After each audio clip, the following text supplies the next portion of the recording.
ወደ ጥልቅ ዳሰሳችን እንኳን በደህና መጣችሁ።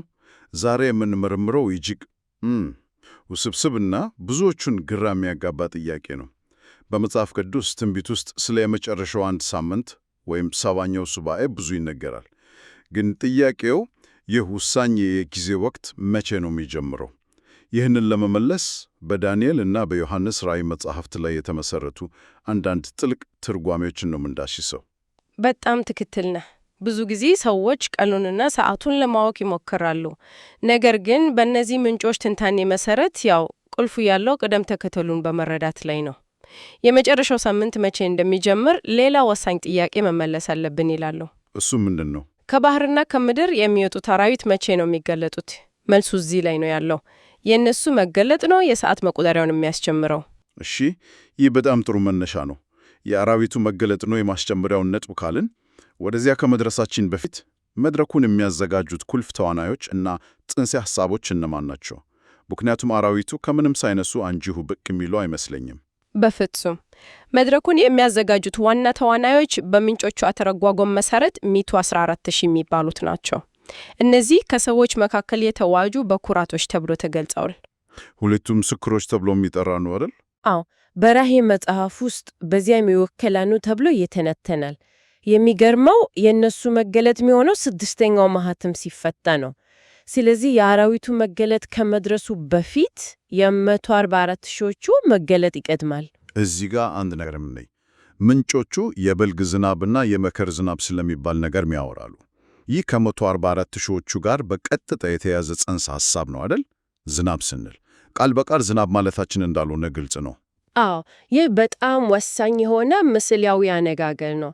የበልግ ዝናብ ወይም early rain የምንለው ከባለ 50 ጀምሮ ለምዕመናን ሲሰጥ የነበረው የመንፈስ ቅዱስን ኃይል ያመለክታል።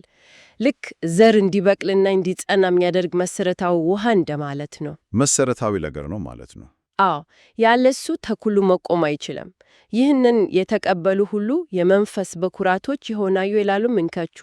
የመከር ዝናብ ደግሞ ልክ ለመከር ጊዜ ሲደርስ እንደሚመጣው ኃይለኛ ዝናብ ያንን የጸና ተኩል ፍሬ እንዲያፈራና እንዲበስል የሚያደርግ ተጨማሪ ልዩ ኃይል ነው። ስለዚህ ይሄ በተለይ ለ144 ሺዎቹ ለፍጻሜው ዘመን ተልቋቸው የሚሰጥ ኃይል ነው ማለት ነው። በትክክል አንዱ ለህልውና ሲሆን ሌላኛው ለተልቆ ማጠናቀቂያ ነው። ገብቶኛል። ስለዚህ የመከር ዝናብን ለመቀበል መጀመሪያ የበልግ ዝናብን መቀበል ግድ ነው። አንዱ በሌላው ላይ ነው የሚገነባው። እሺ፣ አሁን ወደ አራዊቱ እንመለስ።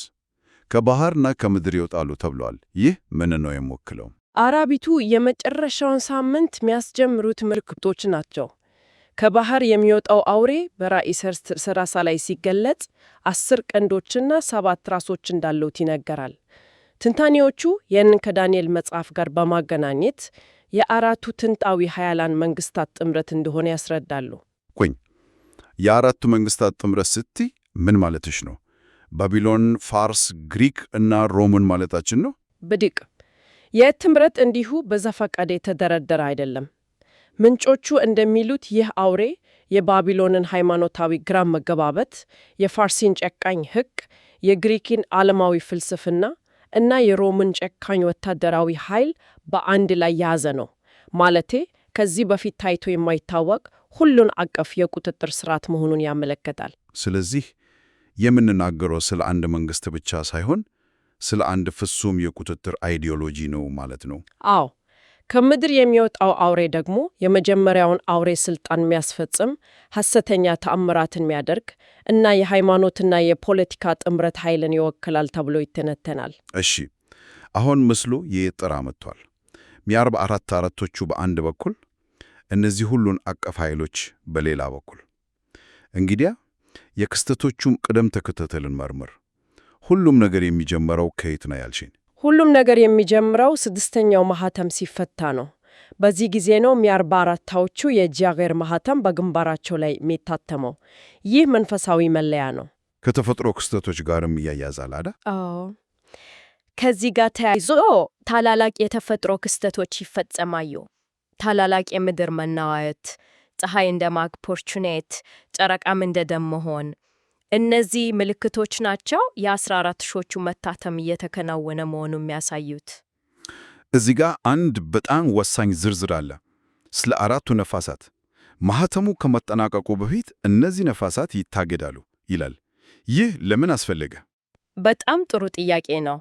ምንጮቹ እንደሚሉት እነዚህ ነፋሳት ምድርን፣ ባህርና ዛፎችን የሚጎዳው ታላቅ ጥፋት ናቸው። ነገር ግን እግዚአብሔር የራሱን ሰዎች ምልክት ሳያደርግ ይህ ጥፋት እንዲመታ አይፈቅድ። መጀመሪያ ጥበቃው ይቀድማል ማለት ነው። ልክ ነው። ስለዚህ 14 ሾቹ ማኅተሙን ተቀብለው እስኪለዩ ድረስ አራቱ መላእክት እነዚህን ነፋሳት ይዞ እንዲቆዩ ይታዘዛሉ። በተጨማሪ እነዚህ አራቱ ነፋሳት በኤፍራጥስ ወንዝ ከታሰሩት አራቱ መላእክት ጋር አንድ እንዳልሆኑ ምንጮቹ ያሰምሩበታል። ሁለቱ ፍጹም ተለያዩ ክስተቶች ናቸው። ይህ የማኅተም ሂደት በራሱ ትልቅ ክስተት ነው። ግን ይህ ገና የዝግጅት ምዕራፍ እንደሆነ ነው የሚታየው። ይህ ጥበቃ ከተደረገ በኋላ አስሉ ድርጊቱ የሚጀምረው በመለከቶቹ ነው። በተለይ አምስተኛው መለከት ሲነፋ የጨዋታው ሕግ ሙሉ በሙሉ ይቀየራል። በትክክል አምስተኛው መለከት ሲነፋ የመጀመሪያው ወዮታ ይጀመራል። ሰይጣን ከሰማይ ወደ ምድር ይታላል። ከዚያም ከጥልቁ የወጡ አንበጣ መሰል ፍጥረታት ስልጣን ይሰጣቸዋል። የሚገርመው ግን ስልጣናቸው በምድር ሳርና ዛፍ ላይ ሳይሆን የእግዚአብሔር ማኅተም በግንባራቸው ላይ በሌላቸው ሰዎች ላይ ብቻ ነው። ቆም በል እስኪ እዚህ ጋር አንበጦቹ ማኅተም የሌላቸውን ብቻ ነው የሚያሰቃዩት ተብለዋል። ይህ ማለት በዚህ ወቅት በምድር ላይ ሁለት በግልጽ የሚለዩ የሰዎች ቡድኖች ይኖራሉ ማለት ነው። የተጠበቁ እና ያልተጠበቁ። አዎ፣ ይህ የማኅተሙ ሥራ አስቀድሞ መጠናቀቁን ያረጋግጣል። አንበጦቹ ማንን መጉዳት እንዳለባቸውም እና እንደሌለባቸው ያውቃሉ። ስቃዩም ለ5 ወራት እንደሚቆይ ተገልጿል። ገብቶኛል። አሁን ነገሮች ይበልጥ የተካረሩ ይመጣሉ። ወደ 6ኛው መለከት ስንመጣ ነው ትልቁ የለውጥ ነጥብ የሚከሰተው። 6ኛው መለከት፣ ሁለተኛው ወዮታ። ይህ ነው እንግዲህ ወደ መጨረሻው ሳምንት የሚያደርሰን ክስተት። አዎ፣ ይህ ነው የለውጥ ነጥቡ። 6ኛው መለከት ሲነፋ ቅድም የጠቀስናቸው በኤፍራጥስ ወንዝ የታሰሩት አራቱ መላእክት ይፈታሉ። በእነሱ ምክንያት የሰው ልጆች 1/3 እንደሚገደሉ ይተነተናል። ይህ እጅግ ሰፊ የሆነ ጥፋት ነው። አንድ ግራ የሚያጋባኝ ነገር አለ። 6ኛው መለከት ሲነፋ 1/3 የሰው ልጅ ይገደላል ተብሏል። ከዚያ በኋላ ነው አራዊቱ የሚወጡት። ይህ ማለት አራዊቱ የሚገዙት ቀድሞውኑ በታላቅ ጥፋትና ትርምስ ውስጥ ያለፈችን ዓለም ነው ማለት ነው። በጣም ወሳኝ ጥያቄ ነው። ምንጮቹ ይህንን ሲያነትኑ አራዊቱ ስልጣን የሚይዙት ሰዎች በፍርሃትና በተስፋ መቁረጥ ውስጥ ባለበት ወቅት ነው ይላሉ። ዓለም በችግር ስትናት ሰላምና ደህንነት እናመጣለን የሚል ኃይል ሲመጣ ሰዎች በቀላሉ ይቀበሉታል። ስለዚህ ጥፋቱን ለአውሬው ስልጣን መምጣት መንገዱን ያመቻችለታል ማለት ነው። ቢዲዩቅ። እናም ይህ ታላቅ ጥፋት ካለፈ በኋላ ወዲያውኑ ከባህርና ከምድር አራዊቱ ይገለጣሉ። ይህ ነው የመጨረሻው 1 ሳምንት የሚጀምርበት ቅጽበት። እንግዲያው ሳምንቱ ተጀምሯል። 1260 ቀናት ወይም 42 ወራት የሚባል ጊዜ አለ። ይህ መጀመሪያው አጋማሽ ነው። ስለዚህ የመጨረሻው ሳምንት ልክ እንደ አንድ ባለ 2 ምዕራፍ ድራማ ነው ማለት እንችላለን። የመጀመሪያው ምዕራፍ ምን ይመስላል? ልክ ነህ። የመጀመሪያው አጋማሽ ለ1260 ቀናት የሚቆየው በዋና ገጸ ባህሪያት መካከል የሚደረግ ከፍተኛ ግጭት ነው። ምንጮቹ ይህንን ጊዜ ታላቁ መከራ ብለው ይጠሩታል። እዚህ ላይ ነው እንግዲህ ሁለቱ ተሰራሪ ኃይሎች የሚጋጩት። አዎ፣ በአንድ በኩል አውሬው ሰዎችን እንዲሰግዱለት ያስገድዳል። የአውሬውን ምልክት 666 እንዲቀበሉ ያደርጋል። እምቢ ያሉትን ቅዱሳን ይገድላል፣ ያሳድዳል። በሌላ በኩል ደግሞ 14400ዎች አሉ። የእነሱ ሚና ምንድን ነው? ዝም ብለው የሚመለከቱ አይመስለኝም። በፍጹም 14400ዎቹ የመከር ዝናብን የተቀበሉ እንደመሆናቸው በታላቅ ኃይል ይንቀሳቀሳሉ። የዘላለምን ወንጌል ለመላው ዓለም ይሰብካሉ። ለአውሬው እንዳይሰገዱም ያስጠነቅቃሉ ማለት ነው። አዎ፣ ሰዎች ለአውሬው እንዳይሰገዱ እና ምልክቱንም እንዳይቀበሉ በታላቅ ድምፅ ያስጠነቅቃሉ። ምንጮቹ እንደሚገልጹት ኃይላቸው እጅግ ታላቅ ከመሆኑ የተነሳ የአውሬውን ኃይል እንደሚያደቁ ተገልጿል። ቆይ፣ ይህ ማለት አውሬው በእነሱ ላይ ምንም ስልጣን የለውም ማለት ነው? ምንም ማድረግ አይችልም። ስለዚህ ይህ ጊዜ ከፍተኛ መንፈሳዊ ጦርነት የሚካሄድበት፣ የእውነትና የሐሰት ፍልሚያ በዓለም መድረክ ላይ የሚታይበት ወቅት ነው። እሺ፣ አንድ አስገራሚ ነገር እዚህ ላይ አለ። የመጀመሪያው ትንሣኤ የሚፈጸመው በ1260 ቀናት መጨረሻ ላይ ነው። ብዙዎች ይህንን ከሳምንቱ ፍጻሜ ጋር ያያይዙታል። ምንጮቹ ይህንን የጊዜ ሰሌዳ ለምን ሳምንቱ መሃል ላይ ያስቀመጡት? ይህ በጣም ከተለመዱት ትርጓሜዎች ለየት የሚል ነጥብ ነው። በእነዚህ ምንጮች አተረጓጎም መሰረት በ1260 ቀናት መጨረሻ ላይ የመጀመሪያው ትንሣኤ ይፈጸማል። በክርስቶስ የሞቱ ቅዱሳን ይነሳሉ፣ በሕይወት ያሉትም ይነጠቃሉ። ለነሱ መከራው ያበቃል ማለት ነው። አዎ፣ የመከራው ዘመን ይጣፋፋል ወይም ያበቃል። ይህ ለምን መሃል ላይ ሆነ ለሚለው ምንጮቹ ክርስቶስ ስለ ምርጦቹ ሲል እነዚያ ቀኖች ያጥራሉ ካለው ጋር ያገናኙታል። መከራው እስከ መጨረሻው እንዲቀጥል አይደረግም። ይህንን ለአፍታ እናስበው። ሁለተኛው አጋማሽ ሲጀምር ቅዱሳን በምድር ላይ የሉም ማለት ነው። በዚያን ጊዜ በምድር ላይ የሚቀሩት ለአውሬው የሰገጉ ሰዎች ብቻ ናቸው። ስለዚህ ሁለተኛው አጋማሽ የፍርድ ባህሪ ብቻ ነው ያለው ማለት ነው። የምህረት ዕድል ሙሉ በሙሉ ያበቃል። ብድዩክ ሁለተኛው አጋማሽ የሚጀምረው ሰባተኛው መለከት ሲነፋ ነው። ሦስተኛው ወዮታ። ይህ የመድረኩን የማጽዳትና የፍርድ ጊዜ ነው። ሰባቱ የመጨረሻ መቅሰፍቶች በምድር ላይ ይፈሰሳሉ። ቅዱሳን ስለሌሉ መቅሰፍቱ እነሱን አይነካቸውም። ልክ በግብፅ ምድር ላይ መቅሰፍ ሲወርድ እስራኤላውያን በጌሼም ምድር እንደተጠበቁት ሁሉ ማለት ነው። ይህ ወቅት የባቢሎንን መውደቅ፣ የአርማጌዶንን ጦርነት እና በመጨረሻም የሰይጣንን መታሰር ያካትታል። ምንጮቹ ይህንን ጊዜ የስሬት ቀን ብለው ይጠሩታል። ይህም የማንጻትና የፍርድ ጊዜ መሆኑን ያሳያል።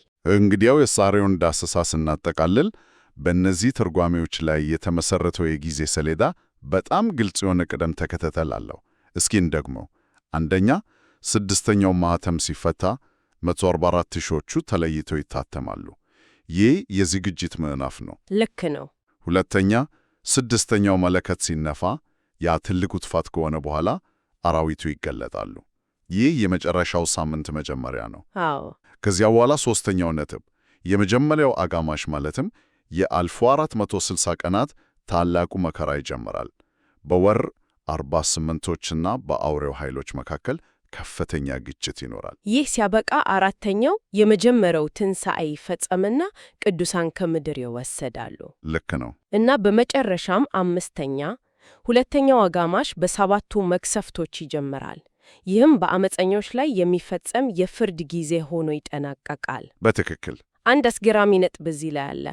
አተረጋጉሙ እንደሚለው ትክክለኛውን ቀንና ሰዓት ማወቅ ባይቻልም የክስተቶቹን ቅደም ተከተልና የጊዜ ርዝማኔ ማወቅ ይቻላል። ትኩረቱ በቀኑ ላይ ሳይሆን በቅደም ተከተሉ ላይ ነው። አንዱ ክስተት ወደ ሌላው እንዴት እንደሚመራ መረዳት ላይ። በትክክል ዋናው ቁም ነገር ክስተቶቹ እርስ በርስ የተያያዙ መሆናቸውን ማወቅ ነው። አንዱ ሳይፈጸም ሌላኛው አይጀምር። ለዛሬ የምንተወው የመጨረሻ ሐሳብ አለ። በውይይታችን መጀመሪያ ላይ ስለ 144 ሺዎቹ ሚና አንስተን ነበር። እነዚህ ጽሑፎች የመጨረሻዎቹን ክስተቶች ከእግዚአብሔር ትእዛዛትና ባህሪ እውነተኝነት መረጋገጥ ጋር ያገናኙታል። ይህ ምን ማለት ነው? ይህ በጣም ጥልቅ ነጥብ ነው።